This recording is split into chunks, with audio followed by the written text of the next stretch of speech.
Baik, bismillahirrahmanirrahim. Assalamualaikum warahmatullahi wabarakatuh. Innal hamdalillah nahmaduhu wa nasta'inuhu wa nastaghfiruh wa na'udzu billahi min syururi anfusina wa min sayyiati a'malina may yahdihillahu fala mudhillalah wa may yudlil fala hadiyalah. Asyhadu an la ilaha illallah wa asyhadu anna Muhammadan abduhu wa rasuluh. Allahumma salli ala Muhammad wa ala ali Muhammad kama sallaita ala Ibrahim wa ala ali Ibrahim wa barik ala Muhammad wa ala ali Muhammad kama barakta ala Ibrahim wa ala ali Ibrahim fil alamin innaka Hamidum Majid. Rabbi shrah li sadri wa yassir li amri wahlul 'uqdatam min lisani yafqahu qawli. Rabbi zidni ilman warzuqni fahman. Amin ya rabbal alamin. Alhamdulillah, rekan-rekanku sekalian yang dirahmati oleh Allah, pada kesempatan kali ini insyaallah kita akan teruskan perbincangan kita mengenai kaidah dalam menangani permasalahan hidup. Kita hidup di dunia yang fana ini sebetulnya tidak akan pernah dibiarkan oleh Allah untuk sentiasa hidup dalam keadaan selesa, dalam keadaan laju dalam keselesaan. Seperti mana kita akan terpaksa menghentikan kendaraan kita akan terpaksa untuk menahan brake kereta kita bagi menghindari adanya musibah yang lebih besar, ya kan? Ketika kita menekan brake kereta kita, hakikatnya karena kita tahu akan ada perkara besar kalau seandainya kita laju dalam kendaraan itu. Maka ada kalanya Allah akan tahan kita punya kenikmatan kelajuan itu. Tujuannya adalah agar kita dihindarkan oleh Allah daripada musibah yang lebih besar. Maka hakikatnya manusia ini ketika ditimpa musibah, mereka memilih kebanyakannya ya untuk mengeluhkan musibah itu, sehingga mereka lebih banyak mengalami kehidupan bergelimang dengan siksaan, bukan dengan keselesaan atas keluhannya itu. Dan keluhan selalunya diutarakan ataupun disebutkan lebih besar daripada kadar musibah itu sendiri. So hakikatnya yang memperbesarkan musibah itu bukanlah Allah, tetapi hati kita, jiwa kita yang membesarkannya dengan melalui keluhan-keluhan. Ya, minggu lepas kita tak bincang tentang bagaimana cara kita agar ketika ada musibah kita boleh rileks, kita boleh rida, kita boleh qanaah, yaitu dengan cara melihat orang-orang yang status rizkinya, dunianya berada di bawah paras kehidupan ataupun di bawah paras rizki dunia kita, sehingga timbul qanaah, sehingga timbul keridaan. Ya, hari ini kita akan membincangkan satu hadis Nabi, yang hadis ini saya rujuk dalam maktabah elektronik hadis. Ada yang mengatakan hadis ini sahih, ya. Ada yang mengatakan hadis ini sanadnya la ba'sa bih. Ada yang mengatakan hadis ini dhaif, ya. Tapi Al-Imam Al-Mundhiri dalam At-Targhib wa Tarhib menyebutkan hadis ini. Bahkan Al-Haytami Al-Makki juga menyebutkan hadis ini, dan hadis ini juga diriwayatkan oleh Al-Imam At-Tabrani, ya. Dan dalam bab keutamaan untuk mengamalkan sebuah hadis seperti hadis dhaif dalam menghadapi problematika kehidupan, itu adalah dibenarkan, ya. Jadi Ustazah melihat bahwa hadis ini ada yang mengatakan sahih, ada yang mengatakan sanadnya tidak ada bermasalah, ada yang mengatakan dhaif, tetapi saling menguatkan satu sama lain. Baik, hadis itu bunyinya adalah man usiba bimusibatin, ya, qala Rasulullah sallallahu alaihi wasallam, man usiba bimusibatin fi malihi aw fi nafsihi fakatamaha walam yashkuha ila nasi kana haqqan 'ala Allahi ayyaghfira lahu. Ya, sekali lagi, man usiba bimusibatin fi malihi aw fi nafsihi fakatamaha walam yashkuha ila nasi kana haqqan 'ala Allahi ayyaghfira lahu. Bahwasanya Rasulullah SAW bersabda, sesiapa yang ditimpakan musibah dalam harta bendanya ataupun dalam jiwanya, lalu dia menyembunyikan musibah itu dan tidak mengeluhkannya kepada manusia, maka sudah menjadi hak bagi Allah untuk memaafkan dosa-dosa orang tersebut.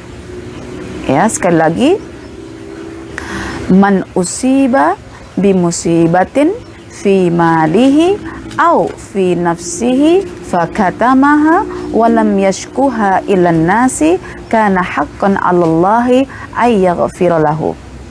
Barang siapa yang ditimpakan oleh Allah satu musibah, sama ada musibah itu terkait dengan hartanya ataupun terkait dengan jiwanya, lalu dia menyembunyikan musibah itu, dia menyembunyikan penderitaannya itu dan tidak mengeluhkannya kepada manusia, maka sudah menjadi hak Allah untuk mengampunkan dosa-dosanya.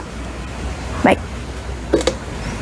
hadis ini indah dan sangat bertepatan untuk disampaikan sebagai solusi atas permasalahan kehidupan. Budaya manusia hari ini adalah budaya manusia yang melatah.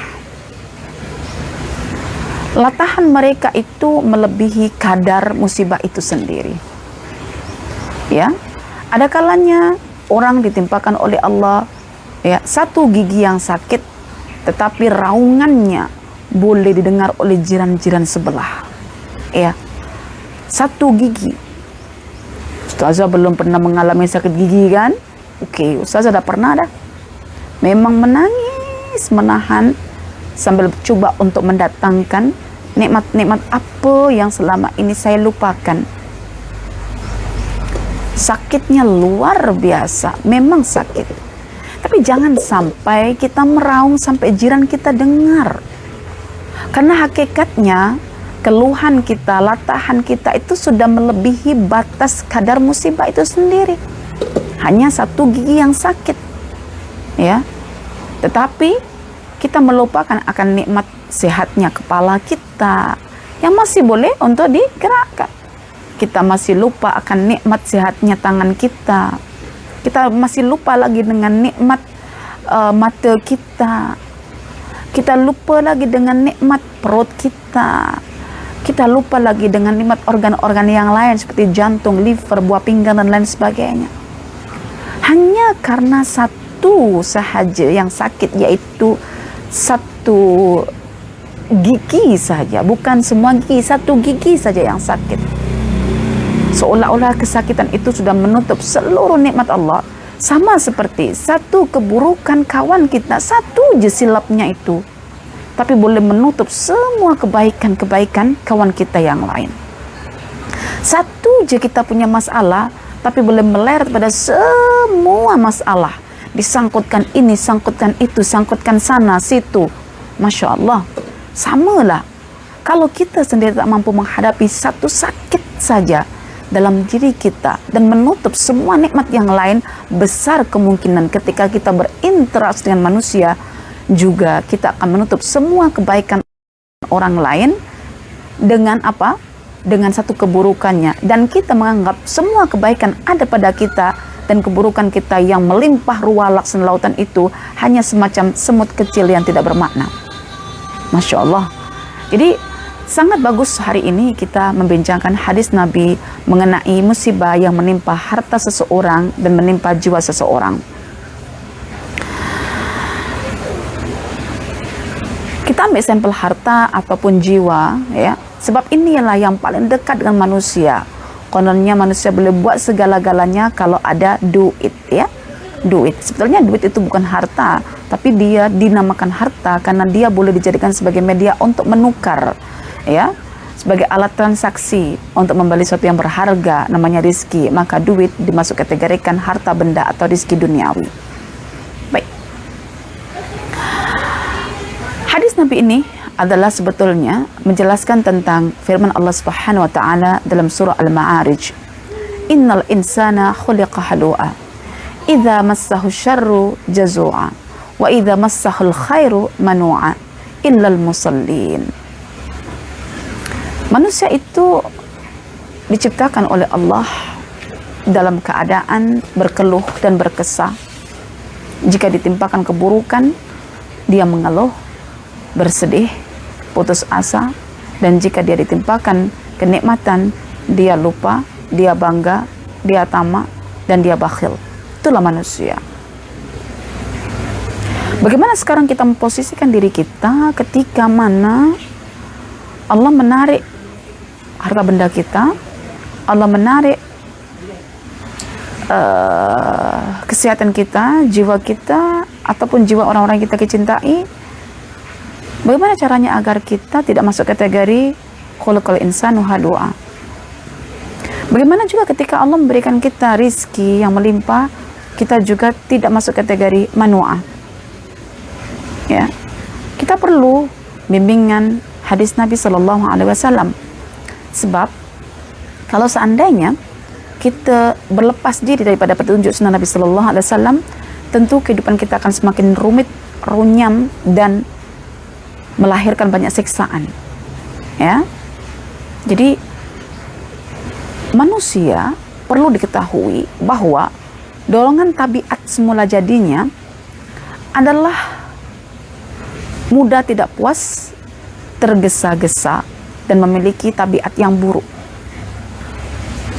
Ya, yaitu apabila disempitkan urusan dunianya, dia mudah mengeluh. Oke. Dan mengeluh itu adalah ciri daripada akhlak yang paling buruk. Ya. Sedangkan tidak mengeluh itu adalah ciri daripada akhlak yang paling baik. Ya. Semakin bagus akhlak seseorang, akan semakin kurang dan sedikit keluhannya. Semakin buruk akhlak seseorang, akan semakin banyak keluhannya. Sekarang mari kita perhatikan diri kita. Lebih banyak mana? Mengeluh ataukah menyembunyikan keluhan? Jika kita lebih banyak mengeluh atas musibah yang menimpa kita, ketahuilah itu petanda buruknya akhlak kita. Dan kita datang menghadap Allah dengan akhlak kita. Ya, karena itu Al-Imam Zunnun Al-Basri pernah mengungkapkan satu pernyataan yang sangat bagus. Aktsarun nasi hamman wa aswa'uhum khuluqan. Orang yang paling banyak keluhannya adalah, orang yang paling banyak kegelisahannya adalah orang yang paling buruk akhlaknya. Artinya, setiap keluhan itu hanya akan menciptakan kegelisahan. Dan semakin banyak kita punya kegelisahan, itu sebagai petanda bahwa kita memiliki akhlak yang buruk. Dan apabila kita memiliki akhlak yang buruk, maka susah bagi kita untuk mendekat kepada Allah. Karena Allah hanya didekati oleh para pecinta yang menghias padanya akhlak yang baik dengan menyantuni sifat Allah, yaitu tidak mengeluhkan apa yang Allah telah tetapkan ke atas kita. Karena itu Allah disebut ya banyak dalam Al-Quran dengan sebutan As-Sabur. Minta maaf, bukan banyak ya. Karena itu Allah menyebut dirinya sebagai As-Sabur. Zat yang memiliki kesabaran atas segala bentuk keburukan-keburukan ya yang dilakukan oleh hamba-hambanya kepadanya. Ya, Tuhan kita memberikan nikmat, tetapi manusia kufur atas nikmat. Tuhan kita mengampunkan dosa, tapi manusia sentiasa kembali pada dosa. Tuhan kita menciptakan kita, tetapi kita malah mencari pencipta yang lain dan lain sebagainya. Itulah kesabaran Tuhan kita. Maka barang siapa yang banyak keluhannya, maka akan banyak kegelisahannya. Dan barang siapa yang hidupnya serba-serbi dalam kegelisahan, itu tandanya dia pemilik akhlak yang paling buruk. Man aksara ya hamman aswa'uhum khuluqan. Barang siapa yang banyak keluhannya, maka dia adalah orang yang berakhlak buruk. Sejenak kita refleksi diri kita, bagaimana keadaan kita hari-hari. Allah uji kita dengan musibah melalui anak kita, mengeluh ke tidak? Allah menguji kita melalui harta benda kita, mengeluhkah tidak? Allah menguji kita dengan menghilangkan sebagian kesehatan kita, mengeluhkah tidak? Allah menguji kita dengan tidak sangkut-sangkutnya ketika belajar, ya, ilmunya tidak sangkut, mengeluhkah tidak? Dan lain-lain sebagainya. Masih banyak lagi, ya, jenis-jenis nikmat yang ditarik oleh Allah sebahagiannya bagi menegur manusia itu agar sadar semula akan nikmat-nikmat Allah yang lain. Ya. Baik, perempuan dan tuan-tuan sekalian yang saya hormati. Keluhan itu adalah menunjukkan sedikitnya nilai kesyukuran, dan Allah sendiri telah mengatakan bahwa wa qalilum min ibadiyas syakur. Memang hambaku itu amat sedikit yang bersyukur.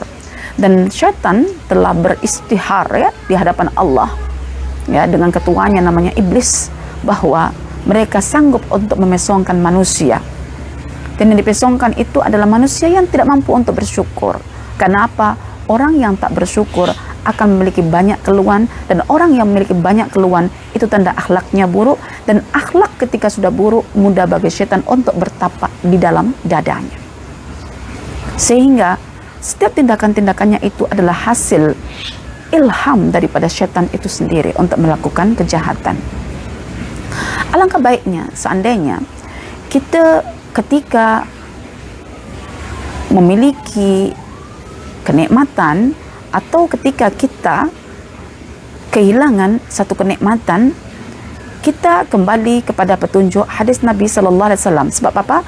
Kita hidup ini laksana bumi. Kadang bumi diterangi oleh cahaya matahari, ya, kadang bumi ini diterangi, digelapkan oleh gelapnya malam. Jadi hidup ini datang silih berganti, kadang terang, kadang gelap, ya, kadang gelap, kadang terang, kadang siang, kadang malam, dan kedua-duanya kena dihadapi melalui petunjuk Nabi Sallallahu Alaihi Wasallam.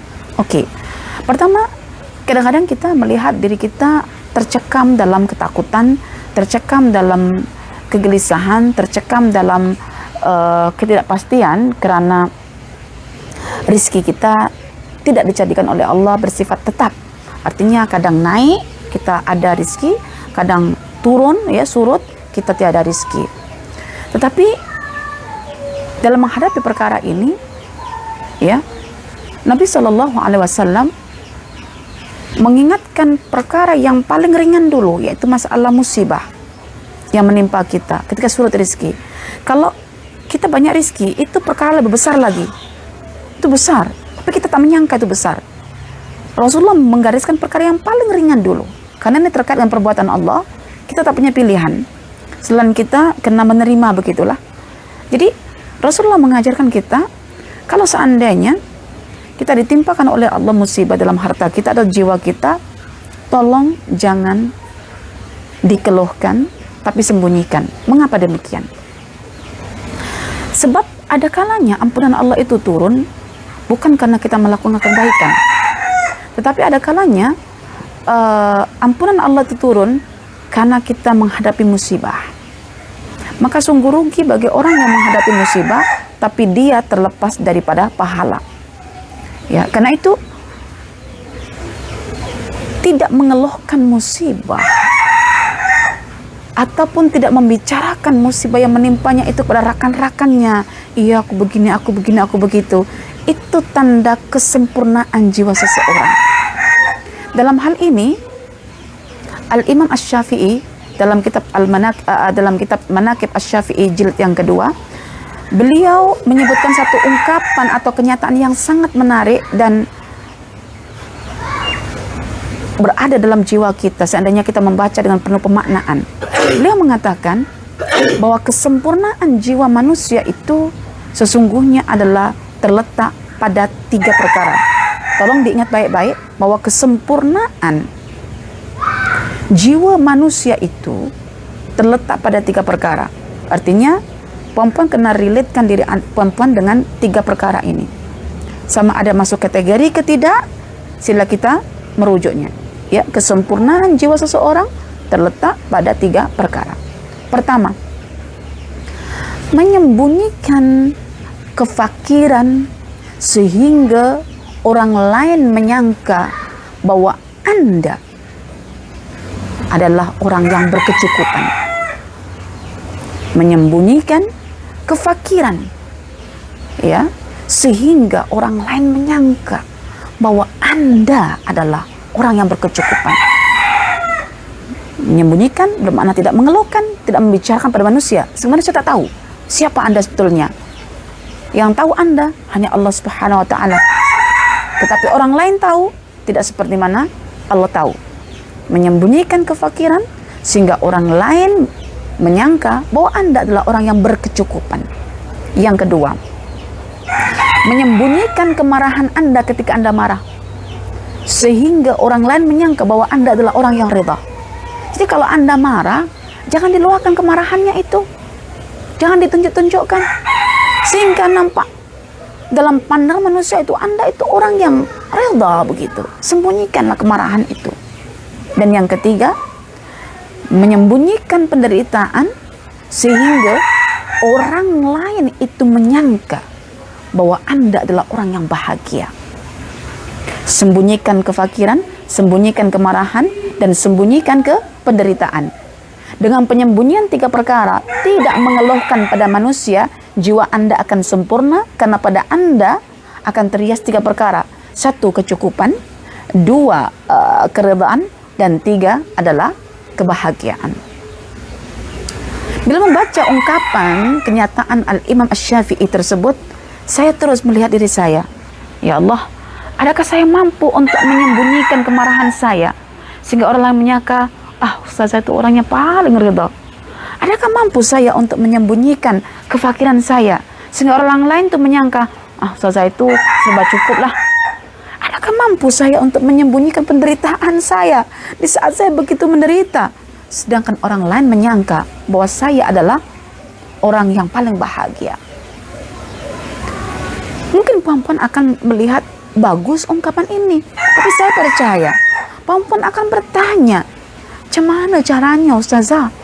Saya boleh sembunyikan kefakiran saya boleh sembunyikan penderitaan saya boleh sembunyikan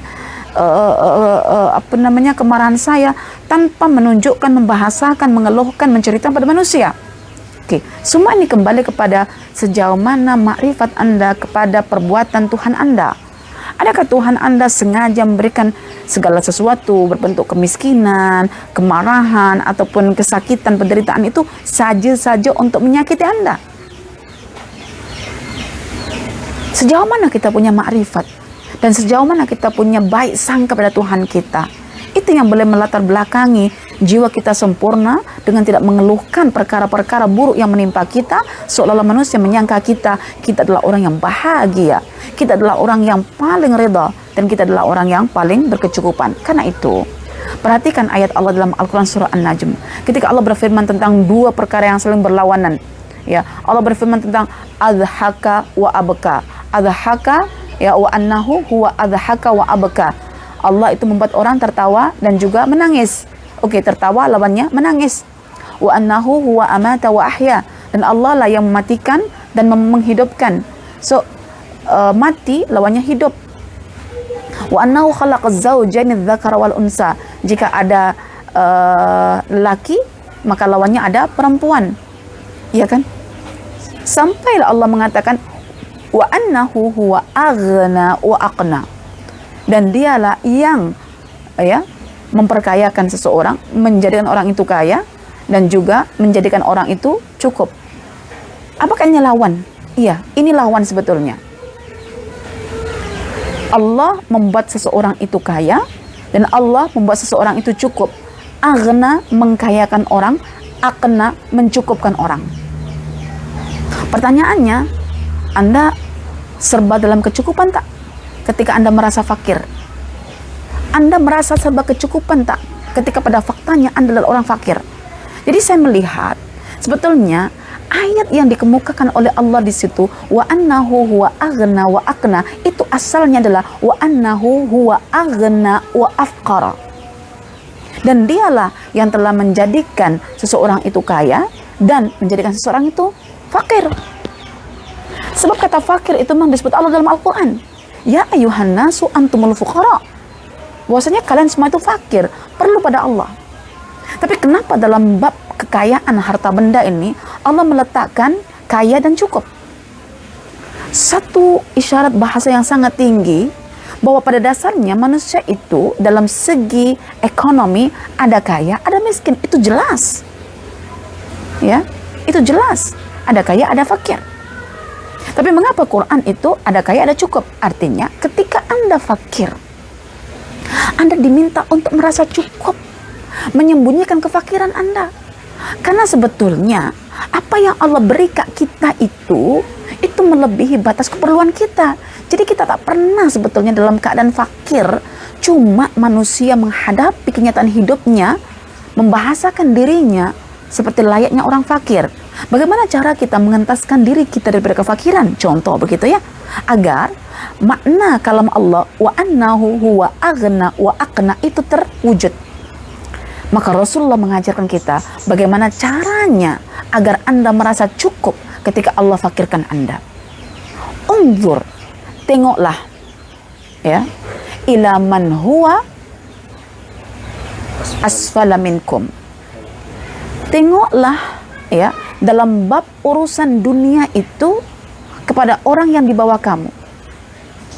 Apabila kita menengok orang yang berada di bawah paras harta benda kita, kita akan mampu untuk menerbitkan semacam perasaan syukur. Ya, jadi terkait dengan bab dunia, Rasulullah SAW bersabda, tengoklah kepada orang yang berada di bawah kamu. Bila kita tengok orang yang ada di bawah kemampuan kita, so kita akan fa'ahmadallah, kita akan memuji Allah. Karena apa? Oh, aku masih lebih, aku masih punya kaki yang dia tak ada kaki. Aku masih punya kereta, walaupun kereta Myvi, tetapi dia hanya ada motor kecil.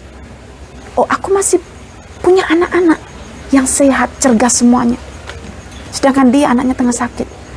Jadi dengan melihat orang di bawah kita, kita akan mengetahui nikmat-nikmat yang orang itu tidak ada, namun kita ada, sehingga kita menjadi orang yang syakur, yang bersyukur. Dan ketika kita bersyukur, itu kita merasa cukup. Dan cukupnya kita itu karena kita melihat orang di bawah kita. Ya. Jadi syukur itu ada kalanya tidak terbit karena kita tinggal pada community elit. Sehingga mata kita hanya melihat orang-orang di sekitar kita yang kekayaannya, harta bendanya lebih daripada kita, sehingga berlakulah kufur nikmat. Okay. Dalam masa yang sama, ketika kita ya ingin kecukupan kita tadi itu membawa kita terbang menuju Allah, maka kita tengoklah orang di atas kita dalam hal urusan agama kita. Bila kita tengok orang-orang yang lebih tinggi dalam bab agama kita, kita tengok mereka, maka hal ini membuat kita akan semakin juga bersabar dalam menempa kehidupan. Aku nak, oke, dia begitu bagus puasanya, aku nak. So kita bersabar dalam menjalani ketaatan itu. Aku nak, apabila dia rajin belajar, aku nak follow dia belajar. Jadi kita sanggup bersabar dalam mengupgrade diri kita, sehingga dalam bab urusan agama kita tidak tertinggal. Ya, dalam bab urusan agama kita tidak tertinggal. Ya. Dan dalam bab urusan dunia kita pun tak tertinggal karena kita sudah merasa cukup. Ya, perempuan dan tuan-tuan, mari kita tarik nafas sekejap, lalu kita hembuskan nafas kita. Apabila kita bernafas, perempuan, kita menarik nafas dalam-dalam, lalu kita menghembuskannya. Kita akan ingat apa yang diperkatakan oleh Nabi Daud alaihissalam kepada Tuhannya. Suatu ketika Nabi Daud alaihissalam bertanya, "Ya Rabb, duhai Tuhan, tolong perlihatkan kepadaku nikmat-Mu yang masih tersembunyi dari diriku." Ya, nikmat-Mu yang masih tersembunyi dari diriku. Maka Allah Subhanahu wa taala memerintahkan kepada Daud alaihissalam, "Tanaffas ya Daud." Tolong bernafaslah kamu wahai Daud. Fatanaffasa Daud alaihissalam. Lalu Nabi Daud alaihissalam pun bernafas. Dia menarik nafasnya, lalu dia menghembuskannya. Ini bukan terapi yang kita katakan sebagai terapi minda, bukan. Bukan terapi kesyukuran. Tapi kita katakan inilah bagian daripada cara kita mengingat nikmat Allah supaya kita tidak kufur. Maka Nabi Daud akhirnya menarik nafasnya lalu menghembuskan nafasnya. Lalu Allah Subhanahu wa taala berfirman kepada Daud alaihissalam, siapa yang mampu untuk menghitung nafasnya sendiri semalam dan sesiang, yaitu satu hari. Ya, satu hari itu kan 24 jam. 24 jam dibagi dua, ada siang, ada malam. Sesiang, semalam. Siapa yang mampu? Sekarang saya over kepada puan-puan. Tolong puan-puan bernafas sesiang semalam. Berapa banyak tarikan nafas? Boleh tak nak menghitung nafas itu, memperincikan berapa kadar oksigen yang boleh masuk ke kepala Anda? Berapa kadar oksigen dalam ruang rumah Anda ataupun di luar rumah Anda?